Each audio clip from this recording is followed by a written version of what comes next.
Vet clinic is usually interactive. I would like us to, we have as an icebreaker here, if anybody could share with us, if anyone could share with us a time or a moment, when you have trusted, or when someone has trusted you, or when someone you trusted, perhaps a friend, let you down. Let's think. A moment when someone you trusted, let you down. And how did that make you feel? You can think about it. You know what I mean? Yes?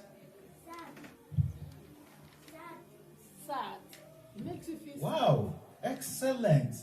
Percy says that someone, he has shared a moment when someone he trusted let him down. It made him feel sad. Good. Yes, any other person? When someone you trusted let you down. Doubtful. Doubtful of that person's, loyalty, faithfulness, or capacity to look out for you. So all of these, thank you to those who have, who shared all of these answers, are all, correct. Because when you trust someone and the person lets you down, you feel sad, disappointment, you feel hurt, you feel doubtful. Questions, several questions welling up in your mind, demanding answers. Hallelujah. Amen. Excellent. And that happens when we trust humans, beyond the scope that we should. We should trust them. Everything has got scope, has got boundaries. Hallelujah. Okay.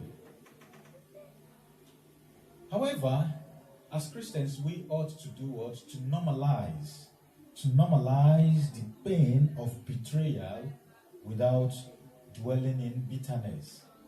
As a Christian, if you want to, we always be content and trust God completely to be always with you and or to move along with you in everything you do, you have to make peace. The word I have here on my notes is to normalize. You have to normalize the pain of betrayal without dwelling in bitterness.